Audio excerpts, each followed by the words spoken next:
Non veg ଭିତରେ mutton ପରେ ଯଦି ଲୋକମାନେ କାହାକୁ ବେଶୀ ଖାଇବାକୁ ଭଲ ପାଇଥାନ୍ତି ତାହା ହେଉଛି ଚିଙ୍ଗୁଡ଼ି।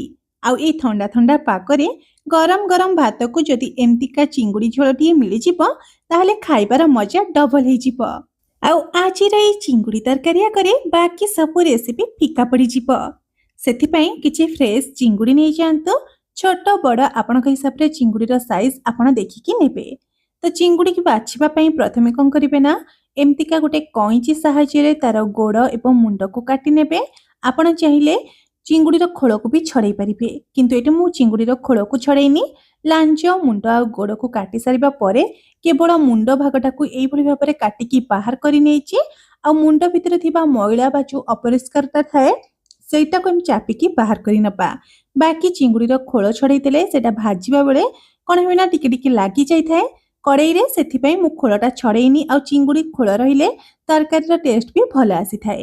ତ ଏଇଭଳି ଭାବରେ ମୁଁ ବାଛିକି ସଫା କରି ନେଇଛି। এই ସେମ୍ ପ୍ରୋସେସ୍ରେ ସବୁ ଚିଙ୍ଗୁଡ଼ିକୁ ବାଛି ସାରିବା ପରେ ତାକୁ ଭଲ ଭାବରେ ସଫା ପାଣିରେ 4ରୁ 5 ଥର ଧୋଇକି ନେଇ ଆସିଛି। ଏବେ ଆମେ କ'ଣ କରିବା ନା ସେଇ ଚିଙ୍ଗୁଡ଼ିରେ ଦେଇଦେବା ଅଧ ଛୋଟ ଚାମଚ ଲୁଣ ବା ସ୍ୱାଦ ଅନୁଯାୟୀ ଲୁଣ, ଅଧ ଛୋଟ ଚାମଚ ଦେଇଦେବା ହଳଦୀ ଗୁଣ୍ଡ। ଲୁଣ ହଳଦୀ ଦେଇକି ଚିଙ୍ଗୁଡ଼ିକୁ ଭଲ ଭାବରେ ମ୍ୟାରିନେଟ୍ କରି ନେବା। ଆମିଷ ରେସିପିରେ ଟିକେ ଅଧିକ ହଳଦୀ ଗୁଣ୍ଡ ଦେଲେ ସେଇଟା ଆଇଁଷିଆ ଲାଗିନଥାଏ। ଚିଙ୍ଗୁଡ଼ିକୁ ମ୍ୟାରିନେଟ୍ କରିସାରିବା ପରେ ଆମେ ଗୋଟେ ପ୍ୟାନ୍ ଗରମ କରି ନେବା। ଆଉ ସେଥିରେ ଦେଇଦେବା ଗୋଟେ ବଡ଼ ଚାମଚ ସୋରିଷ ତେଲ। ତେଲ ଗରମ ହେଇଯିବା ପରେ ମ୍ୟାରିନେଟ୍ କରି ରଖିଥିବା ଚିଙ୍ଗୁଡ଼ିକୁ ଏମିତି ଗୋଟେ ଗୋଟେ କରି ଦେଇଦେବା। ସବୁତକ ଚିଙ୍ଗୁଡ଼ିକୁ ମୁଁ ଏକା ସହିତ ଦେଇଦେଇଛି। ଯଦି ଆପଣ ଅଧିକ ନେଇଥିବେ ତେବେ 2 ଭାରିରେ ଆକୁ ଭାଜି ନେବେ। ମୁଁ ଏଠି ଗୋଟେ ଭାରିରେ ସବୁ ଚିଙ୍ଗୁଡ଼ି ଜାଗା ହେଇଯାଇଛି। ତ ଗ୍ୟାସ୍ର ଫ୍ଲେମ୍କୁ ମିଡ଼ିୟମ୍ ଫ୍ଲେମ୍ରେ ରଖିକି ଚିଙ୍ଗୁଡ଼ିକୁ ଏପଟ ସେପଟ କରିକି ପୁରା ଲାଲ ଲାଲ ହେଲା ପର୍ଯ୍ୟନ୍ତ ଭାଜି ନେବା। এই ରେସିପି ପାଇଁ ଆମେ ଚିଙ୍ଗୁଡ଼ିକୁ ବେଶୀ କଡ଼ା କରିକି ଭାଜିବା ନାହିଁ। 3ରୁ 4 ମିନିଟ୍ ପର୍ଯ୍ୟନ୍ତ ମିଡ଼ିୟମ୍ ଫ୍ଲେମ୍ରେ ଏପଟ ସେପଟ କରିକି ଭାଜିଲା ପରେ ଦେଖିବେ ଚିଙ୍ଗୁଡ଼ି ଭଜା ଆମର ବନିକି ରେଡ଼ି ହେଇଯିବ। ଏଇଠି ଦେଖନ୍ତୁ, ଏଇଠି ମୁଁ ଚିଙ୍ଗୁଡ଼ିକୁ 4ରୁ 5 ମିନିଟ୍ ପର୍ଯ୍ୟନ୍ତ ମିଡ଼ିୟମ୍ ଫ୍ଲେମ୍ରେ ଏପଟ ସେପଟ କରିକି ଭାଜି ନେଇଛି। ତ ଏଇଭଳି ଭାବରେ ଚିଙ୍ଗୁଡ଼ି ଭାଜି ହେଇଯିବା ପରେ ଆମେ ସବୁ ଚିଙ୍ଗୁଡ଼ିକୁ ବାହାର କରି ଗୋଟେ ପ୍ଲେଟ୍ କିମ୍ବା ଥାଳିରେ ରଖିନେବେ। ଚିଙ୍ଗୁଡ଼ିକି ବେଶୀ କଡ଼ା କରିକି ବିଲକୁଲ ବି ଭାଜିବେ ନାହିଁ। ଆପଣ ଚାହିଁଲେ ଏଇ ପ୍ୟାନ୍ରେ ବି ତରକାରୀ ବନେଇ ପାରିବେ, କିନ୍ତୁ ଏଠି ମୁଁ ଆଉ ଗୋଟେ କଡ଼େଇ ଗରମ କରି ନେଇଛି। ଆଉ ସେଇ କଡ଼େଇରେ ଆଉ ଗୋଟେ ବଡ଼ ଚାମଚ ଦେଇଦେଉଛି ରିଫାଇନ୍ ତେଲ। ତେଲ ଗରମ ହେଇଯିବା ପରେ ଏଠି ମୁଁ କିଛି ଗୋଟା ମସଲା ଦେଇଦେଉଛି। ଗୋଟା ମସଲାରେ ଖଣ୍ଡେ ଡାଲଚିନି, ଗୁଜୁରାତି, ଲବଙ୍ଗ, ତା ସହିତ 2-4ଟା ଗୋଲମରିଚକୁ ଦେଇକି ହାଲକା ଭାଜି ନେବେ। ତାପରେ ଆମେ କ'ଣ କରିବା ନା ଗୋଟେ ମିଡ଼ିୟମ୍ ସାଇଜ୍ର ପିଆଜକୁ ଗ୍ରାଇଣ୍ଡ କରି ତାର ପେଷ୍ଟ ବନେଇକି ଏଇ ତେଲରେ ଦେଇଦେବା। ଆଉ ପିଆଜକୁ ହାଲକା ଗୋଲ୍ଡେନ୍ ହେଲା ପର୍ଯ୍ୟନ୍ତ ଭାଜି ନେବା। ପିଆଜ ବଟା ଦେଲେ ଗ୍ରେଭିର କନସିଷ୍ଟେନ୍ସି ଟିକେ ବହଳିଆ ହେବ ଆଉ ଟେଷ୍ଟ ବି ଭଲ ଆସିବ। ସେତେ ସମୟ ଭିତରେ ଆମେ କ'ଣ କରିବା ନା ଗୋଟେ ଗ୍ରାଇଣ୍ଡର ଜାର୍ରେ ଏଠି ଫାଳେ ନଡ଼ିଆକୁ ଏମିତି ଛୋଟ ଛୋଟ କାଟିକି ଦେଇଦେବା। ଆଉ ତା ସହିତ ଦେଖନ୍ତୁ ଏଇଠି କିଛି ନେଇଛି ମୁଁ ଫାଳ କାଜୁ। ଯଦି ଗୋଟା କାଜୁ ନେଉଛନ୍ତି ତେବେ 5ରୁ 6ଟି କାଜୁ ଦେଇଦେବେ। ଆଉ ତା ସହିତ ଗୋଟେ ଚାମଚ ଦେଇଦେବେ ପୋସ୍ତ। ଆଉ ଏବେ ଆମେ ଦେଇଦେବା 3ରୁ 4ଟି କଞ୍ଚା ଲଙ୍କା ଭଲ ଫ୍ଲେଭର ଆସିବା ପାଇଁ। ଆଉ ଅଳ୍ପ ଟିକେ ପାଣି ଦେଇକି ଚିକ୍କଣ ଭାବରେ ବାଟିକି ନେଇ ଆସିବା।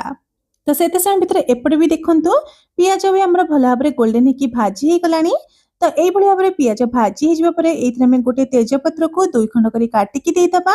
ଆଉ ତା ସହିତ ଦେଇଦେବା 2 ଚାମଚ ଅଦା ରସୁଣ ବଟା। ଅଦା ରସୁଣ ବଟାକୁ ଦେଇକି ପିଆଜ ସାଙ୍ଗରେ ହାଲକା ଟିକେ ଭାଜି ନେବା। ତ ଏଇଠି ଦେଖନ୍ତୁ କିଛି ସମୟ ପର୍ଯ୍ୟନ୍ତ ଭାଜିବା ପରେ ଅଦା ରସୁଣର କଞ୍ଚା ସ୍ମେଲ୍ କଟିଗଲାଣି ଆଉ ପିଆଜ ବି ଭଲ ଭାବରେ ଗୋଲ୍ଡେନ୍ ହେଇକି ଭାଜି ହେଇଗଲାଣି। ତ এইଭଳି ଭାବରେ ଭାଜି ହେଇଯିବା ପରେ ଏଥିରେ ଆମେ କିଛି ଗୁଣ୍ଡ ମସଲା ଆଡ୍ କରି ନେବା। ପ୍ରଥମେ ଦେଇଦେବା ଅଧ ଛୋଟ ଚାମଚ ଲୁଣ ବା ସ୍ୱାଦ ଅନୁଯାୟୀ ଲୁଣ, 1ରୁ 2 ପିଞ୍ଚ ହଳଦୀ ଗୁଣ୍ଡ, ଅଧ ଛୋଟ ଚାମଚ ଧନିଆ ଗୁଣ୍ଡ, ଅଳ୍ପ ଟିକେ ଜିରା ଗୁଣ୍ଡ, ଅଧ ଛୋଟ ଚାମଚ ଦେଇଦେବା ଟିକେ କାଶ୍ମୀରୀ ଲଙ୍କା ଗୁଣ୍ଡ। ତା ସହିତ 2 ଚାମଚ ଦେଇଦେବା ଫ୍ରେଶ ଦହି। ଦହି ବିଲକୁଲ ବି ଖଟା ଦହି ନେବେ ନାହିଁ। ଆଉ ଏ ସବୁ ମସଲାକୁ ମିଶେଇକି ମସଲାକୁ ଭଲ ଭାବରେ 1 ମିନିଟ୍ ପର୍ଯ୍ୟନ୍ତ କଷି ନେବା। ଯେହେତୁ ଆମେ ଦହି ଆଡ୍ କରିଛେ ସେଥିପାଇଁ ଗ୍ୟାସ୍ର ଫ୍ଲେମ୍କୁ ଲୋ ଫ୍ଲେମ୍ରେ ରଖିକି ତାକୁ ଲଗାତାର ଗୋଳେଇ ଚାଲିଥିବେ। ତ এইଭଳି ଭାବରେ ଯେତେବେଳେ ମସଲା ଭଲ ଭାବରେ ଫିଟିଯିବ ବା କଷି ହେଇଯିବ ସେତେବେଳେ ଆମେ କ'ଣ କରିବା ନା ଗ୍ରାଇଣ୍ଡ କରି ରଖିଥିବା ନଡ଼ିଆ କାଜୁର ପେଷ୍ଟକୁ ଦେଇଦେବା। ଆଉ এই ମସଲା ସହିତ ଆମେ ଅଳ୍ପ ଟିକେ ପାଣି ମଧ୍ୟ ଦେଇଦେବା। ପାଣି ଦେଇକି ତାକୁ ଆହୁରି 2ରୁ 3 ମିନିଟ୍ ପର୍ଯ୍ୟନ୍ତ ଭଲ ଭାବରେ କଷି ନେବା। ପାଣି ଦେଇଦେଲେ ମସଲାଟା ଆଉ ବେଶୀ ତଳେ ଲାଗିବନି।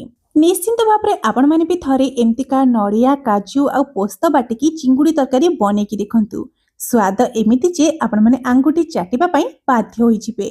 ତ এইଭଳି ଭାବରେ ଯେତେବେଳେ 3ରୁ 4 ମିନିଟ୍ ପରେ ମସଲା କଷି ହେଇଯିବ, ଯେତେବେଳେ ତେଲ ଛାଡ଼ିବା ଆରମ୍ଭ କରିବ ସେତେବେଳେ ଆମେ ଭାଜିକି ରଖିଥିବା ଚିଙ୍ଗୁଡ଼ିକୁ ଦେଇଦେବା। ଆଉ ଚିଙ୍ଗୁଡ଼ିକୁ ଦେଇକି ଆହୁରି 3ରୁ 4 ମିନିଟ୍ ପର୍ଯ୍ୟନ୍ତ ଭଲରେ କଷି ନେବା। ଏଇଠି ଦେଖିପାରୁଥିବେ ଏଇଠି ଚିଙ୍ଗୁଡ଼ି ଆମର ମସଲା ସହିତ ଭଲରେ କଷି ହେଇଗଲାଣି, ତେଲ ଛାଡ଼ିଲାଣି ଆଉ ଗୋଟେ ବହୁତ ସୁନ୍ଦର ବାସ୍ନା ବି ଆସୁଛି।